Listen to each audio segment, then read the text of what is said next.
confession, I was never much of a Pokemon gal. I know, boo, tomato, but hear me out. I think it's super cute. I enjoyed watching the anime with my little brother and helping him with his Pokemon card collection when we were kids. I dabbled in the games and played Pokemon Go when it had its first boom in 2016. Through all of that, along with other Pokemon adjacent media, I gained a fair amount of peripheral Pokemon knowledge, and it's not like I hate it or anything. It's just, it never ended up being the sort of fixation that latched onto my brain and took it over like Yu-Gi-Oh did. Yu-Gi-Oh's a whole different story. However, as I got older and learned more and more about Pokemon, if there's one part of the fan community that tickles me, it's the shipping aspect of it. The general insanity that surrounds it, the shipping name conventions, holy.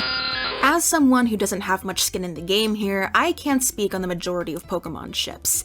However, I can say that without a shadow of a doubt, I found a ship that, personally, is my favorite Pokemon ship ever. Period. And it's a crack ship to boot. Initially a rare pair crack ship. And as you're aware of by now, I do enjoy my crack ships. This ship I'm talking about got so popular that it actually wound up on Tumblr's top ships of the year in 2023 at number 43, beating out other huge ships such as Stucky, Drary, Sasunaru, Narimitsu, Hualien. Now you're going to have to stick with me here a bit, okay? Because I'm going to explain how this ship came about, what the appeal of it is, the draw of it, why people like it, why does it exist, and as a special bonus, I also had the pleasure to speak to the artist who's been the driving force of getting this ship on the map in the first place. The power they wield. Okay, enough lead up. What is this ship, you may ask? It's Jessie from Team Rocket and Ash's mom, also known as Hanamusa. There's probably a few questions running through your head right now, like, what? Really? Why? How would that even happen? Isn't Jessie like 15? To answer those questions real quick, what? Yes, Delia and Jessie. Really? Yes, really. Why? Well, it goes deeper than you'd expect at first glance, actually, but also what's funny is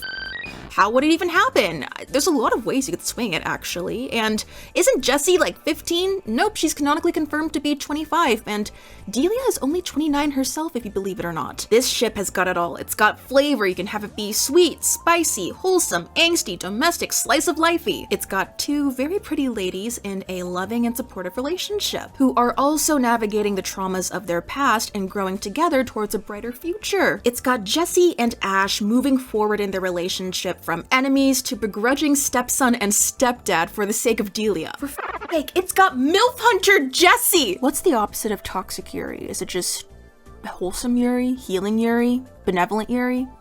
Benevolent Yuri makes it sound biblical. Biblical Yuri is just ineffable wives from Good Omens. So buckle up and come along for the Hanamusa ride of your life. But before we dive in further, did you know that Delia runs Pallet Town's only restaurant called Pallet House? A lot of the fan work centered around Delia and Jessie's relationship involve cooking shenanigans and the fact that Jessie can't cook to save her life. But I do like to imagine that at some point Delia tries to teach Jessie the basics of cooking or baking. Maybe it's like a first date activity, and so while they're in the kitchen, they're making eye contact and there's tension and blushing. And if that idea goes up in flames, literally, then maybe after they officially become a couple, Jessie just sticks to making suggestions for Pallet House's menu. Like, maybe we could offer a rose-themed Valentine's Day special for patrons, or a limited time dessert menu. Does a cake sound good? Or perhaps a pie baked with love, which ties in nicely to today's video sponsor, Love and Pies. God, I did that so smooth, guys. All it takes is a nice restaurant, you. Love and Pies is a free-to-play baking mobile game that can be played on mobile phone or tablet. It's wholesome, sweet, good enough to eat, and super easy to pick up and play on the go. I enjoy playing it while I'm walking on the treadmill or am winding down after filming and editing. The game centers around taking over your mom's burned-down cafe, where you strive to rebuild and decorate it in the midst of running a thriving business. But that's not all. There's actually a mystery to unravel surrounding your mom's disappearance, along with the daily chaos of small-town gossip and unexpected romance. And I really enjoy customizing the cafe to my personal tastes with the decor and furniture. Delia actually took over her mom's restaurant once she had Ash, so that's an interesting parallel. Plus, just imagining Delia trying to sit down with Jessie and teach her how to make a pie, even with mixed success, is super cute and also a bit funny. Right now, Love and Pies has an adorable event happening for Valentine's Day called Betty's Love Letters, where you get to embrace romance and help Betty, the sweet and crazy grandma, gather love notes to send to her friends. By collecting letters, you unlock new stories and rewards, unlock romantic storylines, clothes and super cute decorations, all while being showered with amazing rewards and surprises. So if you're like me and enjoy decorating your own cozy little cafe and maybe finding true love along the way, download Love and Pies on iOS and Android to embrace sweet, sweet romance. Thank you so much, Love and Pies, for sponsoring this video. Now let's get back into Hanamusa. What is Hanamusa? Hanamusa is the romantic pairing between Delia Ketchum, aka Ash's mom, and Jessie from Team Rocket. The ship name Hanamusa comes from the Japanese names for Delia and Jessie, or Hanako and Musashi, respectively. If we're going off of the convention where the person whose name is first in a ship name is the one who's topping, then I guess in this context it means that Delia is the one who's... But also, I don't think it really matters in this situation. In Pokemon, the typical ship naming convention is to have a word describe the pairing you're shipping, and then follow that up with the word shipping. So, for instance, gym shipping is the ship between Brock and Misty, and that's because they're both gym leaders. In Hanamusa's case, however, it's more commonly known as simply Hanamusa, or Hanamusa shipping if you want to stick to the traditional Pokemon ship name fashion. Aku no Hanako shipping was also an early iteration of the ship name. Why Jessie and Delia? Some of you might be thinking, what the f***, have they even interacted in canon? To which I say yes. Yes, they have, albeit very briefly. But even if they never did, do you actually think that would stop people from shipping them? That sign can't stop me, because I can't read. It's fandom, my dear. We'll get into the origins of the ship in a second, but as for the why of its appeal though, there's actually a few layers to it. For starters, just going off of the surface, the two are very attractive ladies. I mean, there's already 1,000,001 jokes about Delia being shipped with Mr. Mime and Professor Oak and various other Pokemon men. But going deeper here, let's see what the fans of the ship themselves are saying about it. Lots of ships want to focus on the drama of the relationship or the youthful aspects of them, but this ship that literally had no chance at screen time speaks so much for what we value in a relationship. We have two adult women with their lives made getting together over a happenstance. One of them has known nothing but heartbreak and loss, but she remains confident and hardworking. Another one is a single young mother who hasn't been presented as something other than a mom, but we can tell her values by how she raised the lead character of the show. Their energies complement each other because they both nurture each other's needs. Jessie needs stability and healing, and Delia needs a partner who can spice up her life. Their characters we judge by how they revolve in Ash's life, and bringing them together is not just funny at thought, it allows them to reclaim their narratives and exist and expand outside of their initial roles. I want to believe this ship took off because it made us want closure for these characters, and because it illustrates perfectly the goals of a working relationship: growth and comfort. Honestly, if you asked me if I shipped it even without all the art, I would without hesitation. It may have started in my brain as a silly crack ship, but now I can see nothing else is possible. You only really saw them take off as word spread that Ash's run was over. People started thinking about those characters and what their lives post-adventure might look like. Even the big Hanamusa players really picked up steam after that news broke. I think all of this is true, but what initially drew me to it was it's a pairing out of left field which has appeal of its own just for that. It's real hot. There's an undeniable aura of I f***ed your mom lips to it, which makes it hilarious. But then taking it and making it more serious and grounded, giving it closure, moving on, those are extra layers of icing on the cake. Bonuses after the first steps of entry above. Unexpected substance, and it's great. Oh, the irresistible mischief of I f***ed your mom is definitely the spice of the ship. And after all that, going even deeper, when you look at the backstories for Jessie and Delia, you can really see how, at least in theory, they're very complementary to each other. Jessie's mother, who was a member of Team Rocket, left her behind in the care of a foster mother when she went on an expedition and never came back. Jessie subsequently grew up poor and would sometimes have to eat snow due to food scarcity. She ended up joining Team Rocket after failing to become a nurse. Meanwhile, Delia aspired to be a model and Pokemon trainer herself, but after her Pokemon trainer husband, who married her super quickly, left her alone to go on his Pokemon journey and didn't come back, she had to abandon those dreams to raise Ash and run her mother's restaurant. Quick tangent, I really enjoy seeing food as a metaphor for love in fiction, and so imagining Jessie and Delia just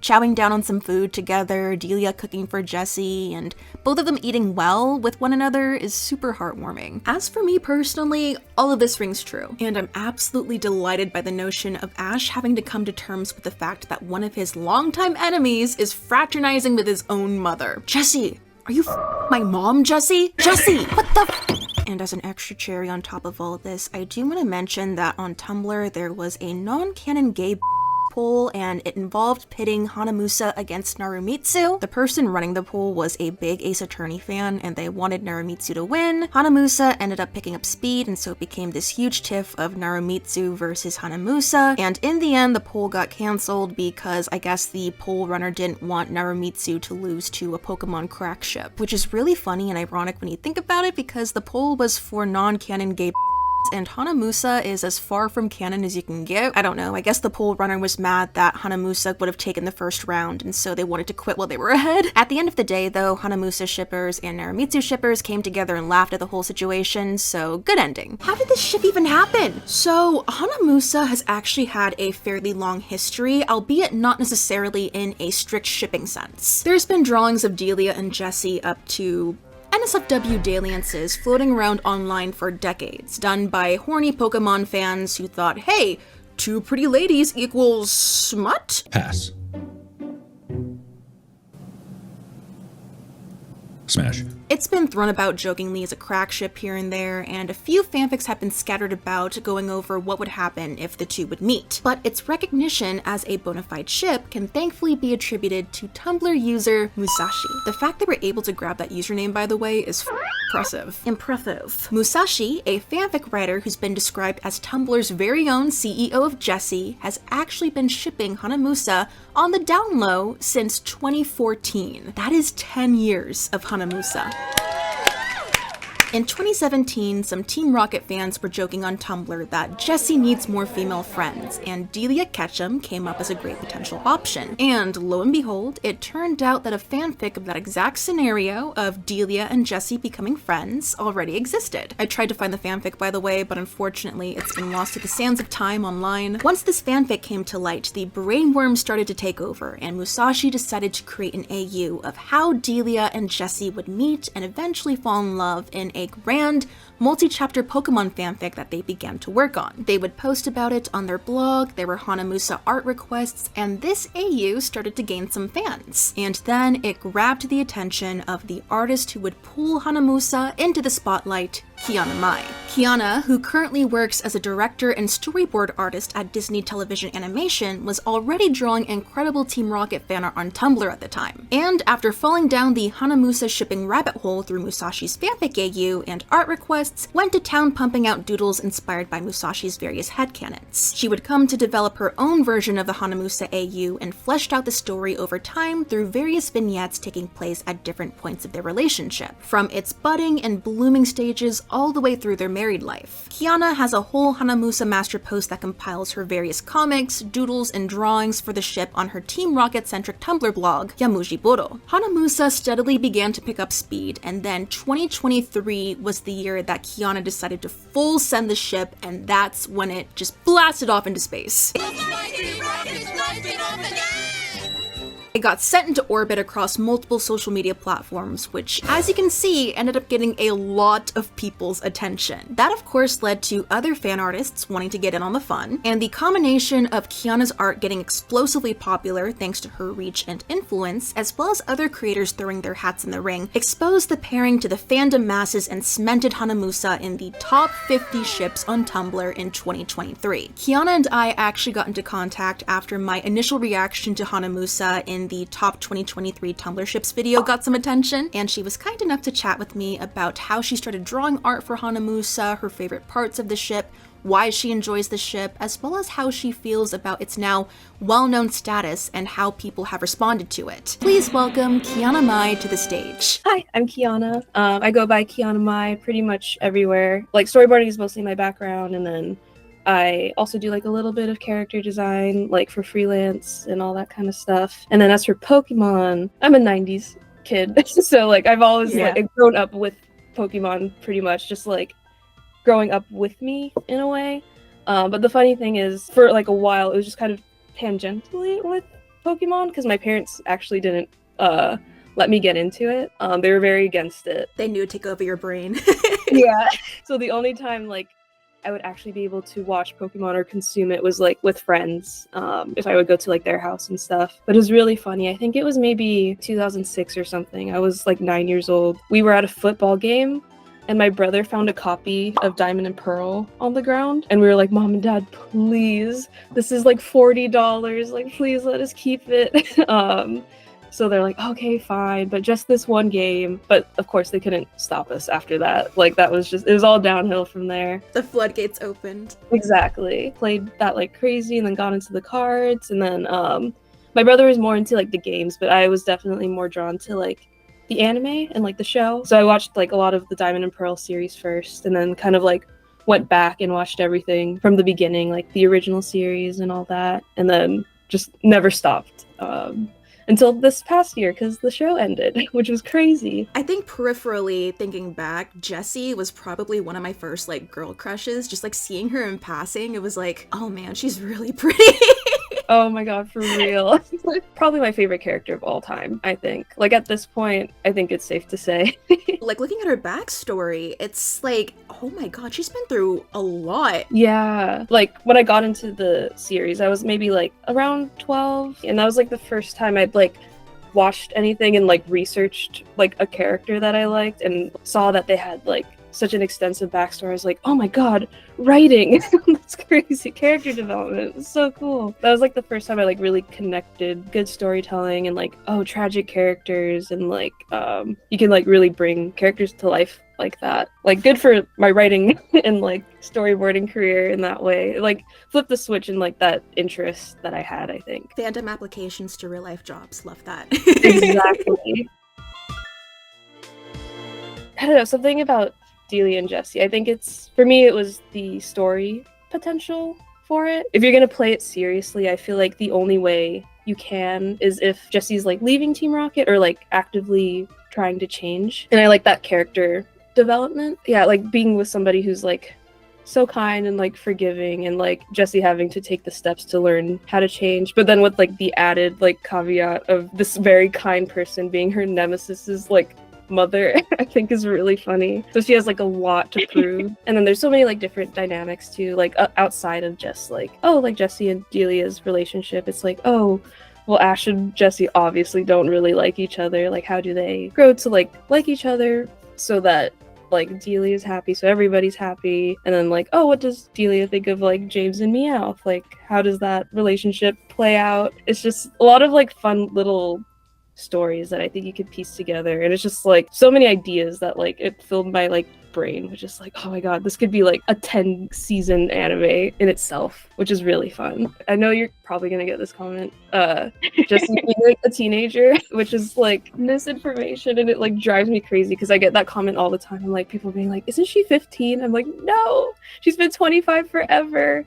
Musashi actually figured this out. There was like one person like 10 years ago who would keep going in and changing her age to 15 for some reason. Why? Even though even though she's like been 25 pretty much since the beginning of the series. So I was like, why would you do that? So many, like, you gaslighted like a whole population into thinking she's like a teenager this whole time. Her and Delia are like, yeah, close in age, which I was like, oh, that's so crazy. But like what really got me into it initially was just like the implication of Jessie being Ash's stepmom. I just thought that was really funny. It's a really good idea.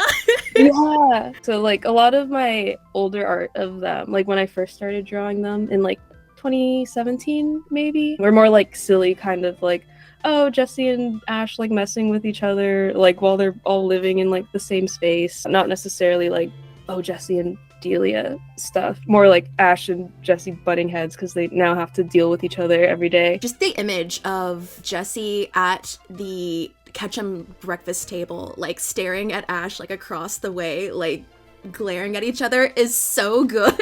I feel that's what I like about ships. So, like, not necessarily like how much canon proof is there, have they interacted like a lot, do they have meaningful interactions? For me, it's always been more about like, where could it go? The potential, yeah. Yeah, this ship has like so much wild potential that I think is really fun. Like you said, it's kind of like a blank slate, a sandbox you can play with and like do with what you want. A lot of ways you could swing it. You could do more of like the domestic slice of life, like funny fluff stuff, or go down the more like angsty, hurt comfort sort of like, oh, there's actually like darker parts of this that like, you know, in their paths or whatnot they can talk about. I think like why I think they're a good match is because they are both like very tragic characters. And I've known about Jessie's backstory for a really long time. Her life is very like turbulent and like ever changing, and like had so many different careers, couldn't land on one, and like landed with being in Team Rocket, having like so little stability. But then like Delia kind of brings that to her, like a very stable person who's like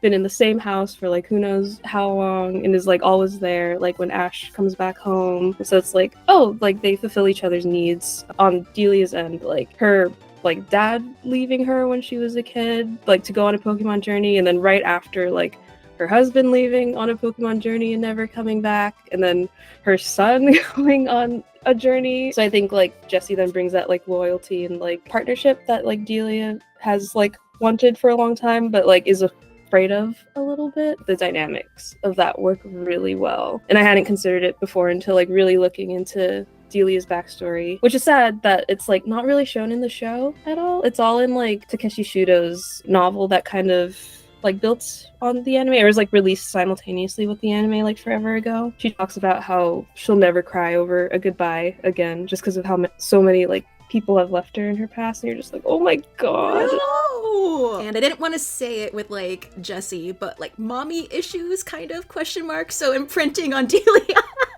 100%. You know what? Good for her. Good for her. What would you say is like the appeal and draw of the ship, and why do you think people like it so much, even though it's a rare pair and like a lot of people didn't really know about it until recently? I feel like it is kind of like the same draw that it had for me. It's just like all the potential of it. Definitely like the Ash and Jessie dynamic of it all, and like them butting heads and like learning to get along. And it also has like that weird kind of like clickbait factor. Jessie Ash's mom, and like you're gonna look at that, like you're gonna at least like take a peek. Like it has like a lot of appeal in that way where you're like, no way, like that couldn't possibly work. I try, like in my comics at least, try to really stay true to the characters so it feels like something, like things that they would do, even though it's like kind of out there. Would Jessie really date Ash's mom in the show? I don't know, but like I think there's a way to write it that like it will get people to be like,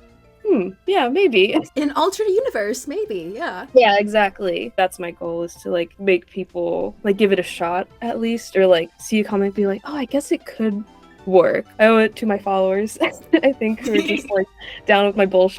How did you respond then, like with your following, when they latched on to Hanamusa? Did you expect it to take off as much as it did, or were you surprised? Yeah, I was very surprised, because like when I was doing it mostly just for me, because I was like, this is pretty out there. The select few other people who I think also just like funny ships like that, at least these people will like it, and I like it. And the way that I like write the characters is very much based on like me and my girlfriend's relationship a little bit, like very like opposites attract kind of thing. You can probably gather that like she's the Jessie, like whenever I write like Jessie and Delia. So a lot of like the scenarios and like comics I do are like either based on like conversations we've had, or like little quirks that each of us have. I think that grounds it a little bit more. Very personal for me, just like I'm just doing this because I want to. So yeah, when people were like fully in it and like sending their own headcanons or like asking questions and like really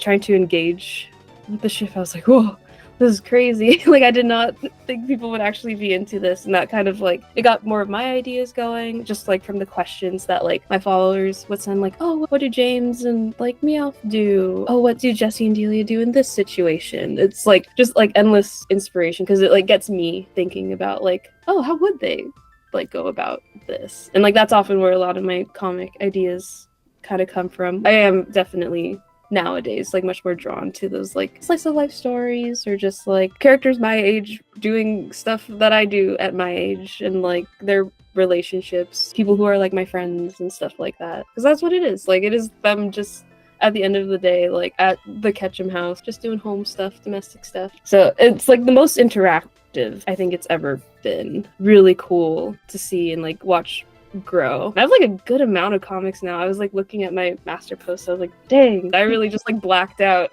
and did all of this. The Holy Ghost took over. Yeah, for real. You said your strength is in like vignettes and kind of like the smaller stuff, so you don't see yourself doing anything like a huge webtoon or like a comic or something, like a bigger project? I feel like I could maybe with like a lot of time, but like that kind of stuff, it feels like so like much pressure. I feel like these comics are just like a good way to get like little ideas out. It's so like low pressure. I'm not like on a schedule or anything. Like I really just do the comics when like the ideas come to me, and then I have like a little notes app of like stuff that I like want to do, maybe that like stuff that isn't like fully developed yet that I'd like to try and like take a swing at. So yeah, it's like very low pressure, easy for me to do, like a nice like cool down like after I come back home from work. Like I just like doodle it for like an hour or two, so I don't want to make it like a not relaxing time. Bigger projects aside, would you ever do something smaller like a fanzine or like a little doodle book and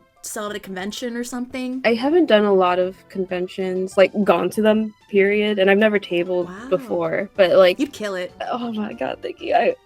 I like I'm starting to think about it more because it does sound really fun to just like, I don't know, like meet a lot of people who are like interested in your work. But like currently it's very like everything's floating around. There's not like a lot of structure, which I think is fine, but it'd be cool to like have a book where there's like a something like satisfying at least, and then like still be able to do more after, but then have enough to warrant like a little book to like give out to people. I will say, as like a con goer who like enjoys spending way too much money on like zines and all of that, like if you were to make little like keychains or like mini prints or like even doodle like fanzines, people would eat that up so quick. Oh, thanks. Yeah, I guess keychains, yeah, like little merch stuff would be cute. Milf Hunter Jessie speaks to the people. Yes. Oh, 100%. I'm right there with you, Jessie. How did you see them coming together? I wrote out like a little post forever ago, and it was really nice because my girlfriend like had somebody like actually write it out in fanfic version. Jessie and James kind of down on their luck, they finally actually got fired. How they got fired, I don't know, because they've messed up a lot, so I don't know what was like the final straw. I imagine like them kind of traversing the world like how they kind of do in the show. This is like, oh, finding odd jobs, like trying to meets end, and like I imagine they finally like they're just so down on their luck they find themselves in Pallet Town, which is like in the show and like in the games like a very small town, so probably very cheap and like not a lot going on, so they like finally have to go somewhere like that, and then they come across Delia's restaurant, and they like come across her, and she's kind of like hesitant at first, but because she's so like a very nice and like understanding person, and sees that like they are struggling, she like helps them out and like gives them food. They're very loyal to like anybody who helps them out.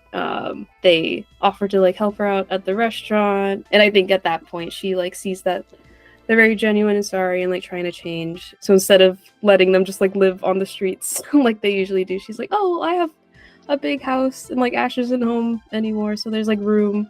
So she takes them in, and yeah, they're just forever grateful. And then in that, Jessie and Delia are like in closer proximity, and kind of like, ooh, they both encourage like each other to be better. Or like Delia encourages Jessie to like get into nursing again, because that was like Jessie's like first, I think, career that she was really trying to get into. Delia like encourages her to give it like another shot and like get back on her feet. And then it also like works out really nice in that like, oh, we've seen James like cook in the show before, he's good at it, like when he has the food to be able to make it. So him helping out at the restaurant, and then like you have a talking meow, like it's kind of perfect for research, so he like helps out Oak at like his research center and stuff like that. So everybody's like all settled like in this little town, and yeah, like the romance just kind of blossoms from there, and everybody's happy until Ash comes back, and then there's like problems for a little bit, and then they figure that out too. Do you have a favorite Jessie and Delia moment that you've concocted? Ooh, I feel like the one I always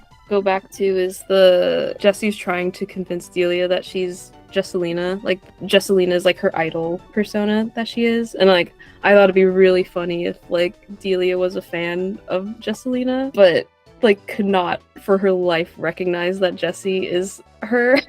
And Jessie be like, no, please, like listen to me, like I'm her. And then Delia's like, oh no, that's silly, like no more lying, we talked about this. I think I like it because it makes Delia kind of like the ditzy one for once, because like in most of like the comics, like Jessie is the one who's like being in the wrong in like the situation, so it's funny to put Delia in that side, because like they both have like their things and like their issues, and like playing Jessie as like the straight man is always like really funny. Oh my god, not her having a Hannah Montana arc. Like, Yeah, trying kinda. to... I did like a longer journey arc where like they go on like a Pokemon adventure together. So that was like a little bit more serialized. So I took a break from that and like want to do like little vignettes for a while, but like the next like arc that I kind of want to do is like Delia finally like realizing that Jessie is Jesselina, Jessie having to do like a grand like reveal on stage that it's her. Will Delia actually like believe it, kind of thing? That's something that I think will be coming up. Sneak peek. Before, like, we talked kind of about like how the vignettes, comics, little like doodles and stuff you do is like more lighthearted, like silly sort of stuff. But if we were to go down, like, not even super serious, but like a tad more serious, what sort of, I guess, issues or things would Jessie and Delia need to work through in order to make the relationship work? I think it is like the couple things I like touched on a little bit. Delia's like abandonment issues, maybe Jessie not like picking up on them. I think there's like probably a point in their relationship where Delia's like having a really hard time like fully committing because she just is like doesn't want to get like hurt. I actually did like an art trade with a fanfic writer who's like been very like into like the Hanamusa comics and stuff, and we always like bounce ideas off of each other. I had them write out a comic where Jessie gets like finishes nursing school and gets like accepted into like a very prestigious like Pokemon center, but it's really far away. So then Delia kind of like already like mentally prepares herself for like the inevitable breakup, and Jessie's just like, oh my god, like I finally got a job, like yay, I'm so happy, and like in that doesn't realize that like Delia's life is like in Pallet Town and like she wouldn't be able to go. Classic Hallmark.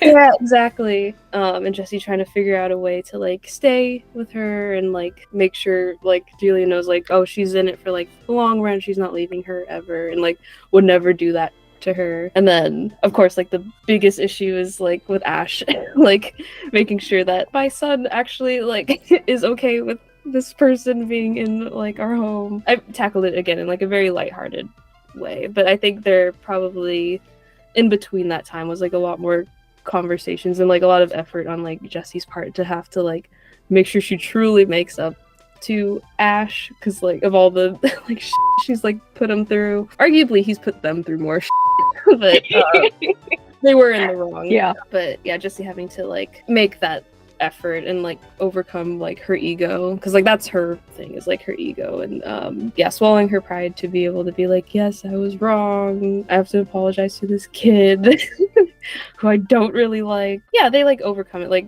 Ash, like especially in like later seasons, is like a very forgiving character, so I don't think it would take too much realistically for him to like come around to Jessie, but I think it is like nice to explore, and it is fun to explore them like those early beginning stages, like not getting along at all and like just messing with each other all the time. But yeah, I think those are like the two biggest things I would say. If you had to sell people on Hanamusa, what would you say? One, it's really funny. Jessie being his stepdad, stepmom, like Ash needing like a father figure, and then like it having to be Jessie, I think is hilarious. I don't know, it's funny to see her like struggle a little bit and like figure that out and navigate it like for like love and like for something that she's been like longing for such a long time. But then also just like Delia and Jessie as like characters, like I said earlier, kind of like both being very tragic and like fulfilling like each other's needs. Delia dealing with abandonment issues, but then finding somebody so incredibly loyal like Jessie to like be with her and like stick by her side like no matter what. And then Jessie's mommy issues but then also that stability that she's like needed for like pretty much her whole life, like not like having parents at all, like moving from foster home to foster home, having a million different careers, being like in Team Rocket and also not having stability outside of like Meowth and James, pretty much like being able to like have a home and like somebody who's like taking care of her. Yeah, I don't know, they make each other better and like make up for each other's like faults, I think, but also like in a very silly way that I think is very charming. Yeah, it's just a really fun time. I enjoy that like people have been like giving it like a genuine chance, because I think there is like a definitely just like looking at it being like, oh, that's weird, and like ignoring it. Yeah, it's made me very happy that people like give the comics like a shot, even though it is kind of like out there, and being like, oh, it kind of works actually. Pretty Woman and Pretty Woman is good. Crazy. Crazy concept. I'm glad so many people like it. And I think what helps also is that like I do have a lot of like big names backing it, like Sarah Natachini and Veronica Taylor and Michelle Knox, like all voices of Ash and Jessie and Delia, like all like it and like have commented. So they got involved too. Oh my god. It's so funny. Like, it's like the thing I'm known for now. I feel like a lot of like Hanamusa stuff is like right now just me just like filling the tag on Tumblr, and I don't write really, so I wanted to get big enough to the point where like people other than me are like making things. Hopefully this video helps it get more attention. Thank you for your service. Gotta spread the gospel. Thank you again. This was really fun. I love talking about stuff that I like. Thank you so much. A big thank you again to Kiana for chatting with me about Hanamusa. What are your thoughts on this crack ship? Do you like it? Can you see its appeal? Can you see yourself shipping it? Is it not really for you? Go ahead and leave your thoughts in the comments. And if you have any ideas for Hanamusa headcanons or fanon or fanfics you have in mind, then feel free to share those as well. And if there's any other iconic, weird, silly, fun, popular ships that you think deserve their own video, then let me know. Thank you again so much for watching, everybody, and I will see you in my next video. Bye! 안녕.